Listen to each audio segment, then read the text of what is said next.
અગ્નેશ્વર મહાદેવ અને અહીંયા બે મુખ્ય મંદિર છે, અગ્નેશ્વર મહાદેવ અને અવળકંદીમાનું મંદિર, ગામ માલણકા, અવળકંદીમાં અગ્નેશ્વર મહાદેવ ધામ માલણકા. અહીંયા એક સરસ મજાનો ચબૂતરો પણ છે, અંદર પક્ષીઓનું રહેણાંક પણ છે અને ખીજડાની નીચે માતાજીનું મંદિર છે.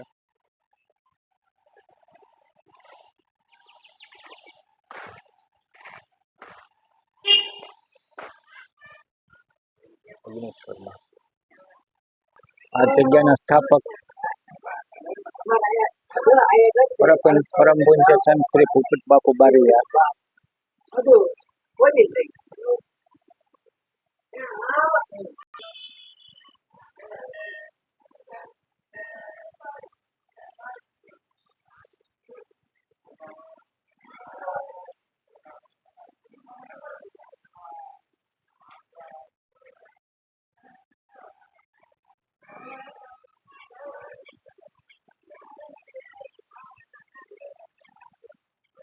શ્રાદ્ધ મહિનાનું વાતાવરણ છે.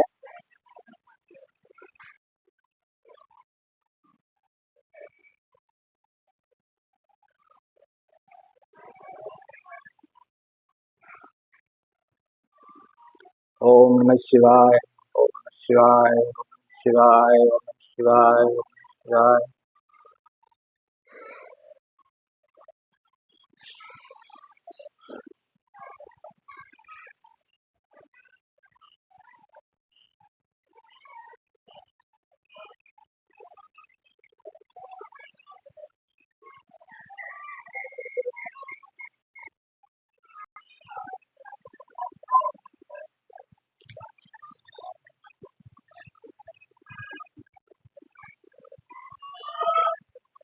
આ મંદિર આગળ પણ હું કહી ગયો છું, માલણકા માલેશ્રી નદીના કિનારે આવેલી છે. હમણાં હું તમને માલેશ્રી નદીના દર્શન કરાવડાવું. પવિત્ર નદી છે.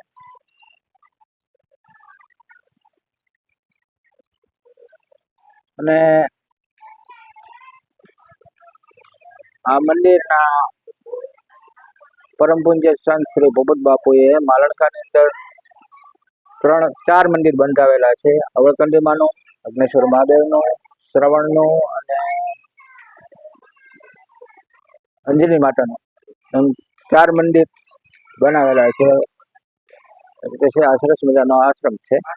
અત્યારે તો સામે અવળકંદીમાનું મંદિર છે, એના વિડીયો તમને મેં આગળ ઉપર દેખાડેલો છે, છતાં તમને હું ફરી વખત દર્શન કરાવું છું.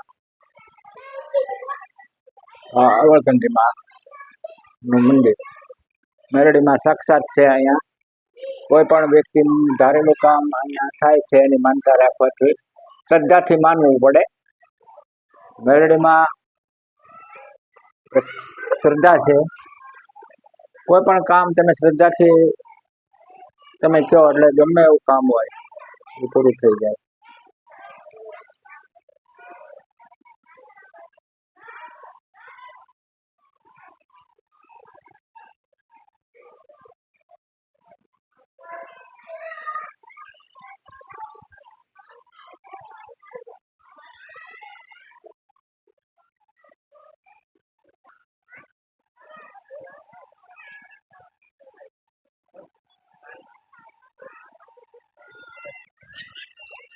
આ માલેશ્રી નદી,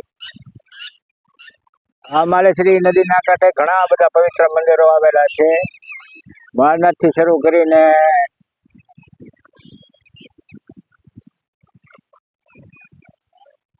અઢેવાડા ખોડિયારમાંનો આશ્રમ છે, ફૂલશ્રી હનુમાનજી મહારાજનો આશ્રમ છે. પછી અહીંયા ખોડિયારમાંની જગ્યા છે, આશ્રમ કયો કે જગ્યા કયો. પછી સરસ મજાનું આ માલણકા ગામ છે. અને આ ગામ વટીએ એટલે 1 કિલોમીટરના અંતરે રાંદલમાનું મંદિર આવેલું છે. સરસ મજાનું પોંડિચેરી વાળા પ્રેરિત છે એ મંદિર.